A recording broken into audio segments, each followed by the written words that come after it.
Welcome back into the Pig Trail Show. It's Sunday, which means another Hog Hoops report. That's Kevin McPherson. I'm Jacob Morris. And Kevin, quite the week for Razorback basketball. We're drawing closer to the season, but we had just an awesome scene at practice. Nolan Richardson visiting with the Hogs, visiting with John Calipari. We got a lot of awesome content out of that. Just a really awesome Arkansas overall thing to see at the Razorbacks practice. If you needed a jolt of energy now that we're a few months into the John Calipari hire, which was, a grand slam home run hire, you bring Nolan to practice and Yeah. you've got one Hall of Famer introducing another Hall of Famer. The Arkansas GOAT. This is the greatest of all time when you talk Arkansas basketball coaching. The only national title the school has, thanks to Nolan Richardson. 2 title game appearances, Nolan Richardson. 3 of the school's 6 Final Fours, Nolan Richardson. By the way, he won a junior college national title and won the NIT back when the NIT was a thing. Was a very competitive, really good tournament. Those things happened obviously when he wasn't at Arkansas. But look, he was an innovator in college basketball. These 2 coaches clashed in the mid '90s when Arkansas was really kind of at the height of the program, and UMass, where Calipari was at that time, beat Arkansas twice in a span of 2 or 3 seasons there. As Arkansas was getting, moving on in that Nolan era. By that time, Arkansas had been to the 3 Final Fours and won a title. And so Calipari was starting to build his career. So it was very interesting just from those dynamics. But what really stood out to me is the message Nolan Richardson has. 80 plus years old. What is he, 83? Still has a strong voice, still has a strong message. And it's one of those things where those words don't fall on deaf ears. You believe him and you understand why his players always responded to him. And the key takeaways are things you hear a lot of coaches say: you got to play hard, conditioning matters, strength matter, those kinds of things that you hear. But no one delivers that message like a Nolan Richardson. And again, his voice commands the room. And you got that sense. He said he said there's a beautiful thing in the air and it's not Coach Cal. And I think what he meant was the collective. If everybody's playing for each other, which is what he talked about, and playing for their coach and believing in what he's selling, then that's a beautiful thing, and it's not just about one. And I thought that was a great message he delivered. And again, if you go back in time and you were around like I was for the Nolan Richardson era, you realize just how good Arkansas basketball can be at the pinnacle of college basketball. It's not like Arkansas was a few rungs down, really atop the game. So it can get there again. And of course, Calipari's won at such a high level. His resume speaks for itself, and now he's at Arkansas. So you love to see these things. It's not like you needed a bolt of energy with Calipari, but you got one anyway. And that's the kind of gravitas that Nolan Richardson has. It's the kind of cachet that the program has. And let's not forget, the late, great Eddie Sutton was also a Hall of Fame coach and took Arkansas to the Final Four, brought the triplets together, 3 in-state superstars for that 1978 Final Four. He had an Elite Eight that followed that. Arkansas has a spoil of riches in the basketball program, and to see 2 of the coaching giants of college basketball in the same gym in Fayetteville midweek was something special. I know we've kicked football season off, but don't sleep on these Razorbacks, but don't also sleep on the idea that Nolan Richardson is still around. He lives in the area up in Northwest Arkansas in Fayetteville, and still has some measures of value to bring to the program. Yeah, I think like you're saying, it was just a sign of Cal just plain and simple getting it, right? Getting what Arkansas means and bringing in Richardson and, telling the team about Richardson's groups. It was just really awesome to see. And it was just to see those generations come together at an Arkansas practice. I know it's football season, but it just gets you excited. It gets you ready for what Arkansas can be, what it has been, and just for basketball season to get here already. Yeah, and what's interesting about it to me is, we talk about 40 minutes hell, the style that Richardson played. He played everybody on the bench, and there wasn't a lot of drop-off because of the way his system worked. And the game is not the same as it was then, but some things are the same. And getting your players to believe and buy in is something that he excelled at, and it's something that Calipari's excelled at. It's how he recruits. It's how he coaches. So, again, it's not like Calipari comes to a place that's got to learn how to crawl before it walks, before it runs, in terms of understanding basketball and having been there, done that. He comes to a place that knows the feeling, and now he can build on it to get it back to maybe where it was back when Nolan had things again at the height And the only thing that was interesting to me of all of that was kind of on the flip side of was that we got some other things that came out that day, including a team photo with Nolan Richardson up on the Performance Center court. And you saw not one, not two, but three big men in walking boots on their right feet. So I found that to be interesting. I'm glad to speculate a little bit on that if you'd like. Yeah. You wanna take the floor there? Hopefully, just precautionary. We think. What are you thinking with that? We think. I'm not because there's nothing official. There's no Yeah. official word that's come out. We knew Lawson Blake is lost for the season with his injury, so we expected to see him in a walking boot. But the other two big men, Big Z and Jonas Adu, also on their right feet, also wearing walking boots. We don't know the severity or the level of those things. Nothing's been put out. But if those guys were fired up and ready to run through a wall for Nolan, they needed to calm them down and say, look, let's settle down and get you rested up and get you healed up before you get back and go full go. So who knows? I mean, again, speculating. What obviously, anytime you see those walking boots or those boots on a foot, it's either a lower leg, ankle, or something relative to the foot. It's typically, what else could it be? So who knows how severe? But we did see that in the photo, and those are things that are obviously, when you're this far away from the season, you hope heal up quickly so they're full go. They're still in limited practice right now, by the way, for a little bit longer before it ramps up to full blown practice as you get into through September and October, and then obviously you get into your seasons beginning in early November. Yeah. Well, here's the hope, and it's just precautionary stuff. Obviously, still a couple of months before the season arrives, but that's a good segue. When the season does arrive, that schedule starting to not fully, but almost fully take picture here. We got more news about what the Razorbacks non-con slate looks like. Obviously, last week, I guess 2 weeks ago now, the SEC slate was finalized. Yeah. But we got more non-con news, and the Razorbacks, again, beginning to get a clearer picture of what that's going to look like come the season. Yeah, you mentioned a couple of weeks ago we got the scheduled dates for SEC play. We already knew the matchups. That same week we got that Arkansas-Baylor news in Dallas. So there was really a couple of more gaps, 2 or 3 more gaps to fill in. One is we've known about the Pacific matchup. Arkansas was going to play Pacific. I've been able to confirm Arkansas is going to play Pacific, host Pacific at Bud Walton Arena on November 18th. That helps put that aside. Now you're down to what are the last 2 non-conference opponents, because you've got 11 there. What are the final 2, and what are those playing dates? Well, we also, Lipscomb, the Bison, put out their schedule, and Arkansas is on it. November 6th, 2 days after the opening date for college basketball.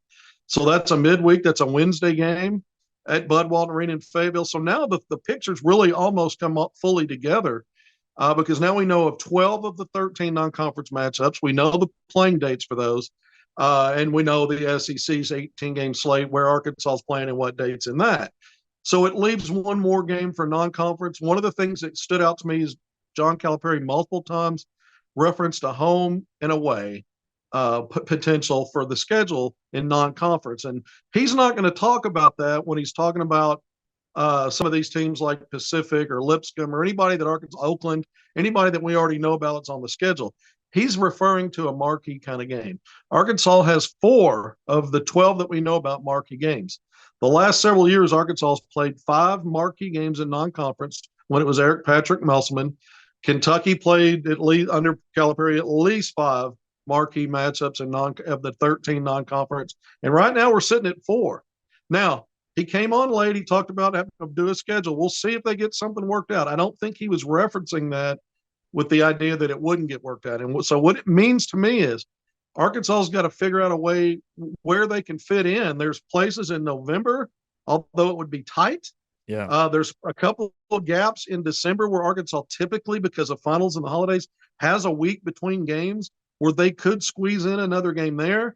And there's a bye week in the midweek in the SEC play when you go from a home date against Oklahoma on January 25 and that road game at Rupp Arena at Kentucky on February 1st, you've got an opening in midweek. Typically, you wouldn't have an opening, but the SEC in basketball started having one game date in conference play for everybody. So Calipari in Kentucky played Gonzaga last year on February 10th in the middle smack dab in the middle of SEC play. And that was on a Saturday.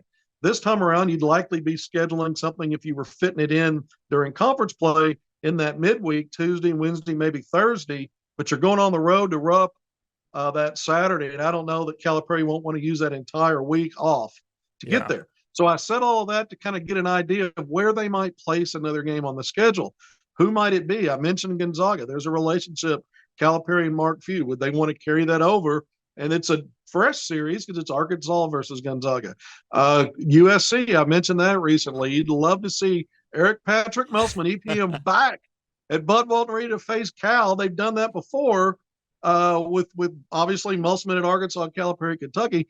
That to me would send all. That would be a one of the major headlines of the college basketball season if that were to happen. And there's other possibilities. But you've got two non-conference games against Big Ten. You've got one now against the Big 12, and we learned about that Baylor matchup. And you've got the ACC on the road again at Miami when you're talking that, playing an ACC team in the ACC SEC Challenge. So where else could you reach out? There are obviously you look at the Big East, a team like UConn. That would be amazing to get UConn on the schedule and get them to play at Bud Walton Arena back-to-back defending national champs. Yeah. I mean, we can dream right now, Jacob. I don't know what's going to happen. Look, they could not get something done and play 30 games this year, have only 12 in non-conference. Yeah. I don't see that happening. I think there's a marquee game coming. I threw out some dream wishes on my behalf, on my part, to make me happy. But I do. I think we're obviously now that we know. And by the way, the November 6th, I mentioned that college basketball, the first date that you can play is Monday, November 4th. Arkansas's got that Baylor game in Dallas at the end of the week on Saturday, November 9th. It seems unlikely to me that Arkansas would schedule a game, any more games for week one. That'd be a lot. That'd be heavy lifting. Yeah. And we're talking about likely a marquee game being added. I just don't know if Arkansas is going to open up with a marquee game on November 4th. Then 2 days later, you're playing November 6th against Lipscomb. And it's, by the way, Arkansas beat Lipscomb in Central Arkansas last year in a game Arkansas really lost. Yeah. Very close game, nail biter. And then you've got Baylor that Saturday. So a lot of interesting things still potentially in play. And if it's another mid-major and they can't get something worked out with a marquee game, so be it. But I don't think whether it's 4 marquee games or 5 in non-conference play, I think moving forward beyond in upcoming seasons, Arkansas will have at least 5 marquee matchups. I'll be surprised if they don't get there again. Yeah, should be interesting to see where that goes. There's another week window, December 3rd, December 10th. They've got Miami and then Michigan, and there's a midweek there. But it's the same sort of deal you're talking about, where if they do get a marquee opponent scheduled, right, you're creating, whether it's that midweek in the SEC slate or the December 3rd and December 10th in the middle of there, you're creating kind of a murderer's row for yourself, right? Because it would be Illinois November 28th, Miami December 3rd, this mystery opponent, and then Michigan and MSG, or what you were talking about in the SEC slate. So that would be tough. I like the fact that you're dreaming, though, because remember, you were dreaming about Baylor a couple weeks ago, and then that happened. So maybe you got the magic touch. We'll make one of these happen, right? We'll see. There's also that stretch of December 21st, which is a Saturday at Bud Walton against North Carolina A&T, and then the 30th against Oakland. But typically, that big 9-day window is when you've got the change of semester, it's holiday, and they let the players off for a few days before they come back. So there's also maybe an opportunity to squeeze it in there. But there's not a lot of places, there's not a lot of holes or gaps left to do it, which unless you're going to buck a trend of how you've scheduled in the last few years, not only both at Arkansas and Kentucky, because I looked at Kentucky's schedule last year, and they had that big gap, too, at the end of December where they didn't have a game crammed in there. But again, if you're trying to make one more marquee matchup, you might bend the rules a little bit just to get it done. Remember the Dallas game against Baylor. They were looking at a date in December, mid-December, when they typically don't play, when they have one of those weekend between game situations. So they were strongly considering that before getting it worked out for November 9th. So we'll keep an eye on all these. I kind of went through, we both did, some of the opportunities maybe to squeeze one in. They're going to get another game, I believe. I don't think they're going to leave it at 12 non-con. I think they're going to get to the max 13. They didn't schedule an MTE to get that done, to not get that done. So they're wherever it lands, I hope we find out soon because that'll complete the 31-piece puzzle to the 2024-25 season schedule. Hey, hopefully it's a fun marquee one in Bud Walton. I think fans, I think us, I think everybody would Oh yeah. love that. But hey, quickly before we go, I know you want to give a few quick recruiting updates and just keep checking in on the visit weekend that's coming up for the Razorbacks here in a couple of weeks for UAB. Arkansas football. Congrats to Sam Pittman, Bobby Petrino, and Yeah, an offense that can't be stopped as far as we know. 10 for 10 There's so somewhere far. right now they're scoring a touchdown, Let's right? put that out throughout the season. Just extrapolate that touchdown every possession. But fans in Fayetteville, Northwest Arkansas, and the ones that like to go to home games in Fayetteville at Reynolds Razorback Stadium, they get one opportunity the month of September. That's the weekend of the 13th to the 15th. That's Saturday the 14th, hosting Alabama Birmingham. John Calipari, that's his first opportunity to have a weekend visit list of guys that can come in and see the campus life, go to the football game and see what the fan atmosphere is like, what that experience is, the whole landscape of things. And that's where Arkansas's got multiple visitors. Publicly, what we know about right now is Koa Pete. We've talked about this for a while. Class of 2025, national number 5 star, 6'7", 6'8" combo forward out of Arizona. You've got Malik Thomas, who postponed his visit in late June, the 6'4" guard out of Pittsburgh, ranked sixth nationally, another 5-star, 6'4" guard out of Pittsburgh. He's got an official visit scheduled for that weekend. Remember, they won't only be attending the football game. They'll get an opportunity to attend as many basketball practices as Calipari will hold that weekend and get to see these Hogs participate and compete. And then you've also got, I've talked about this. It's not been out there publicly. I've talked about it. Chris Sinak Jr., 6'10" forward center. He's told some folks that he doesn't have any schedules visited yet, but he had late in the week, we learned that he was going on a visit to Houston. And I still think I've heard nothing to the contrary that he's definitely not going to visit Arkansas that weekend of September 13th through 15th. Another top 10 rated 5-star. Keep an eye on that from the Baton Rouge, New Orleans area. Some people think LSU's the front runner. Kentucky's in the mix. He's obviously visited Houston. Arkansas's in his final 12 schools. I'm told he's at least tentatively, but I'm told it's likely he visits Arkansas the same weekend as Pete and Thomas. So we'll keep an eye on that. And aside from that, the only publicly known visit upcoming is class of 2026, national top 15 5-star J.J. Andrews, Deshaun J.J. Andrews, 6'7" wing, Little Rock Christian Academy. That's the middle of October. Arkansas is hosting LSU the Saturday, I think it's the 18th. And so that's his visit weekend is mid-October to Arkansas. J.J. Andrews, another 5 stars. It's 5-star love when it's John Calipari. The campus, maybe not big enough to hold all the 5 stars that Calipari can bring in on any given weekend, Jacob. Yeah, absolutely. I think you said it best last week. The line was you're not going to have enough fingers and toes to count how many stars are going to be on for some of these recruiting visit weekends. Koa Pete visited Arizona State this weekend officially. He's an Arizona kid. It's going to be hard to pull him out of Arizona, right? Yep. I think it is. I think maybe the Arizona Wildcats, who are the final team, well, they were the final team on the schedule. Now I'm seeing a new schedule update. Maybe he visits Duke after the Arizona visit. You've got Malik Thomas is visiting. I mentioned he's visiting Arkansas that September 13, 15 weekend. He's also got a visit scheduled 2 weeks later to Alabama. And if you think that Darius Acuff Jr., he's off the board to Arkansas, 5-star guard. I think Darren Peterson's been in the mix. Probably going to end up at Kansas, although was visiting Ohio State this weekend. Already visited USC, another 5-star guard ranked in that top 10. I still think he ends up at Kansas. I think we're going to learn this coming week where Jasper Johnson, another 5-star guard from the state of Kentucky, had Arkansas in his final 5 but didn't visit. It looked like Alabama might be the leader. I think it's going to be Kentucky. I think that's been the betting favorite here in the last week or so. So if that reason I bring up these other names, Caden Lewis, another really high-level guard in that class. But I bring up some of these names because I think it may end up being Alabama, UConn, and Arkansas really trying to work their magic to land Malik Thomas.